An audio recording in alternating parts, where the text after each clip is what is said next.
Благодарам. Имам три пратенички прашања и трите ми се кон председателот на владата, господинот Ковачевски. Првото прашање кое што сакам да го поставаме, во изминатиот период има една актуелна ситуација која што е многу загрижувачка, која што владата не ја администрирала добро, исто како и повеќе ситуации во повеќе сфери во општеството. Се работи за реакција од Сдруженијето за ретки болести дека нема набавено, односно има отсуство на терапија за ретки болести во државата, меѓу кои за три типови на канцер: колоректален, оваријален и цервикален карцином.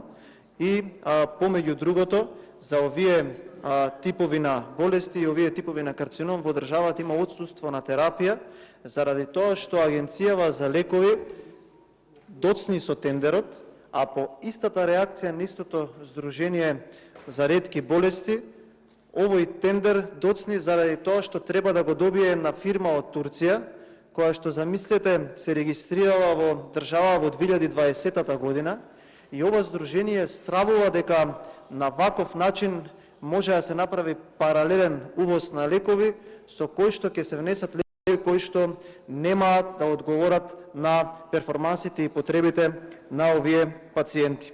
Да беше досега тендер за РЕК или тендер во друга институција каде што можеше да се земе авант или да се украдат некои пари, 100 пати ќе беше распишан, но еве за пациентите со ретки болести или за овие пациенти кои што имаат вакви типови на канцер, нема лекови во моментов, а уште е позагрижувачка ситуацијата што залихите на лекови од претходниот тендер ќе се истрошат наредниот месец, па да на тој начин над 40 типови на ретки болести пациентите кои што ги имаат овие болести ќе бидат едноставно не услужени или ќе бидат елиминирани од можноста да оваа држава преку Агенцијата за лекови и преку навремено би рекол администрирање на задачите ќе може да им достави навремено лекови. Прашањето конкретно за оваа тема ми е: кога ќе бидат обезбедени овие лекови и дали ќе се заврши тендерот навремено за да можат овие луѓе да си го прибават основното право на живот од сопствената држава? А за ова од турската фирма која што треба да се намести овој тендер, на вистина не ме изненадува, бидејќи ваквите ситуации во оваа држава веќе подолго време се актуелни. Дури и кога се работи за здравјето на луѓето, овие луѓе кои што седат пред мене од мојата десна страна немаат никаква светост и пред и над се им е профитот од наместените тендери. Второто прашање до председателот на владата ми е следно: господине Ковачевски, во јавноста е актуелен еден скандал кој што е од, би рекол, тежина од 20 до 30 милиони евра, во кој што е инволвирана управата за јавни приходи. Можевме да ја видиме директорката на управата за јавни приходи и по некоја случајност подпредседателка на вашата партија како се обидува да фаќа слалом во една од популарните политички македонски емисии и не кажа апсолутно ништо. Прво, кога ја праша дали е вистина, вели: јас пријавив уште од јули минатата година, па во октомври испратив уште едно барање, и кога ја праша новинарот дали требало да има предистражна постапка, женава вели: па не знам, тоа е огромна постапка. 10 месеци се водела истрага и 10 месеци додека не го објави тоа опозицијата, досега во оваа држава никој не се јави да каже дали овој скандал е така или не е така. Дека се случил и тоа го кажа директорката на управата за јавни приходи Сања Лукаревска. Не е јасно колкав е опсегот на средствата. Дали е вистина дека е од 20 до 30 милиони? Не каже директорката до каде е постапката, заради тоа што веројатно тука популарно Оливер Спасовски ќе фрли гума за спасување и за све ќе биде се води истрага до моментот додека не се заташка овој случај.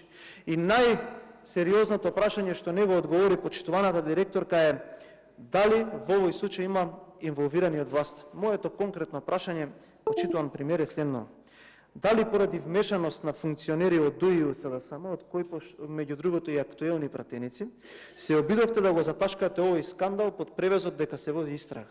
Конкретно прашање, конкретен одговор. Третото прашање. Апропо фоллоуап на темава која што е актуелна, која што многу вешто се обидовте да му ја прескокнете и заобиколите на колегата Ковачки. За претходната снимка за скандалозното однесување на председателот Џафери можевте да кажете дека не знаете дали е автентична или не сте ја видели. во собранието се случи еклатантно прекршување и на деловникот и на кривичниот законник. Председателот, односно вршителот на должност по време на Џафери, вчера го прекрши деловникот, членот 97 став 5 и ги заклучи вратите во собранието на пратениците. Тоа е едно. Второ, направи директно прекршување на членот 140 став 3 и 4 од кривичниот законник, од кој што ставот 3 гласи дека и обидот се казнува. Додека ставот 4 вели дека ако против правното лишување од слобода го стори службено лице со злоупотреба на службената можба или овластување, ќе се казни со затвор од 6 месеци до 5 години. Моето прашање е следно. Господине Ковачевски, дали вчерашното видео го видовте? Дали го осудувате вчерашното поведение на овој човек кој што седи позади мене? Или дали повторно ќе излезете тука и ќе ни кажете дека вратата сама се заклучила? Затоа што од вашето произнесување во јавноста од претходните скандали, јас можев да заклучам дека вработените малтене сами меѓу себе си се опцуле, дека никој тука не е виновен и ќе вадиме пресконференција од кој што јавноста само ќе се смее и ќе го засили оној заклучок дека во оваа држава вие го правите тоа што овие луѓе ќе ви го направат со она контрола на жичките за кои што ве движат, затоа што марионета е вистинскиот збор кој што го опишува вашето однесување. Има работи кои што се бранат, има работи кои што не се бранат. И тоа го кажувам со полн политички авторитет од партијата од која што доаѓам. Вашето поведение во изминатите 2 недели не е смешно, не е ниту, би рекол, трагично, туку е жалосно. Да браните нешто од позиција на премиер, да ве носат по сите медиуми и да вадите нешто кое што не може да се извади затоа што таквото однесување нема оправдување. Затоа ве молам на трите прашања да ми одговорите концизно како што ви ги поставив. Некако претходниот пат од пратеничките прашања да ми фаќате кривини и слаломи, туку сакам директен одговор на сите прашања кои што ви ги поставив. Ви благодарам.